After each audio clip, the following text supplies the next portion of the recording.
അസ്സലാമു അലൈക്കും വറഹ്മത്തുള്ളാഹി വബറകാതുഹു. ബിസ്മില്ലാ വൽഹംദുലില്ലാഹ് അസ്സലാത്തു വസ്സലാമു അലാ അഷ്റഫി റസൂലില്ലാഹ് വഅലാ ആലിഹി വസഹ്ബിഹി വസല്ലം. അമ്മാ ബഅദ്. ഏവർക്കും എൻ്റെ ഹൃദയം നിറഞ്ഞ ബലിപെരുന്നാൾ ആശംസകൾ. ഇസ്ലാം സമ്പൂർണ്ണമാകാതിരിക്കാൻ എത്രയോ വിഫല ശ്രമങ്ങൾ നടന്ന നാടാണ് മക്ക. നബി സല്ലല്ലാഹു അലൈഹി വസല്ലമ തങ്ങളെ വധിച്ചാൽ വലിയ വലിയ പാരിതോഷികങ്ങൾ വാഗ്ദാനം ചെയ്ത മണ്ണ്. അവിടെ വെച്ചു തന്നെയാണല്ലോ ഇസ്ലാമിന്റെ പൂർത്തീകരണം നബി സല്ലല്ലാഹു അലൈഹി വസല്ലമ പ്രഖ്യാപിക്കുന്നതും തന്റെ ലക്ഷക്കണക്കിന് അനുയായികളോട് വിട ചോദിക്കുന്നതും. അറഫ പ്രഭാഷണത്തിന് മറ്റൊരു പ്രത്യേകത കൂടിയുണ്ട്. ലോകം ശ്രവിച്ച ഭൂരിപക്ഷ പ്രഭാഷണങ്ങൾക്കുമില്ലാത്ത പ്രത്യേകത.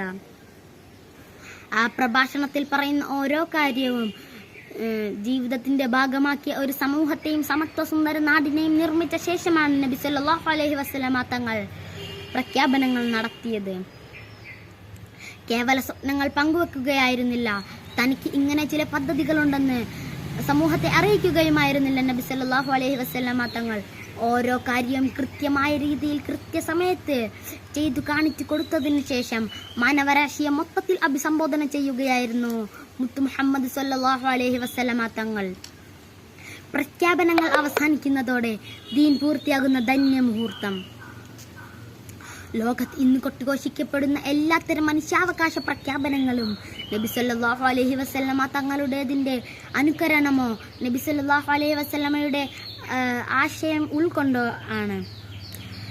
എൻസൈക്ലോപീഡിയ ബ്രിട്ടാനിക്ക പറയുന്നത് മനുഷ്യാവകാശം എന്ന പ്രയോഗം തന്നെ രണ്ടാം ലോക മഹായുദ്ധത്തിന് ശേഷമാണ് വലിയ ശ്രദ്ധ നേടിയതെന്നാണ്. പ്രവാചകർ സല്ലല്ലാഹു അലൈഹി വസല്ലമ തങ്ങൾ 1400 വർഷങ്ങൾക്ക് മുൻപ് നടത്തിയ പ്രഖ്യാപനങ്ങൾ പഠിക്കുമ്പോൾ ആധുനിക ലോകം പരിചയിച്ച ഓരോ അവകാശ പ്രഖ്യാപനങ്ങളിലും പുതുമകളൊന്നുമില്ലെന്ന് മനസ്സിലാക്കാൻ കഴിയും. മാത്രവുമല്ല, അവയെല്ലാം പദ്ധതികളും സ്വപ്നവും മാത്രമാണ്. ഇപ്പോഴും അവ നടപ്പാക്കാനുള്ള പ്രായോഗിക ബുദ്ധിമുട്ടുകൾ നേരിടുന്നുണ്ട്. എന്നാൽ മുത്തു മുഹമ്മദ് സല്ലല്ലാഹു അലൈഹി വസല്ലമ തങ്ങൾ ഇക്കാര്യങ്ങളെല്ലാം ഇസ്ലാമിന്റെ അവിഭാജ്യ ഘടകമായാണ് പറഞ്ഞിരിക്കുന്നത്. പ്രിയപ്പെട്ട എൻ്റെ മനുഷ്യാവകാശ പ്രവർത്തകരോട് പറയാനുള്ളത്, ഗസയിൽ പിടഞ്ഞു വീഴുന്ന ഓരോ കുട്ടികൾക്കു വേണ്ടിയും മനുഷ്യാവകാശത്തിന്റെ ശബ്ദം ഉയർത്തണമെന്ന് ആഹ്വാനം ചെയ്തുകൊണ്ട് എൻ്റെ വാക്കുകൾ ഉപസംഹരിക്കുന്നു. വആഖിറു ദഅവാന അനിൽ ഹംദുലില്ലാഹി റബ്ബിൽ ആലമീൻ. അസ്സലാമു അലൈക്കും വറഹ്മത്തുള്ളാഹി വബറകാതുഹു.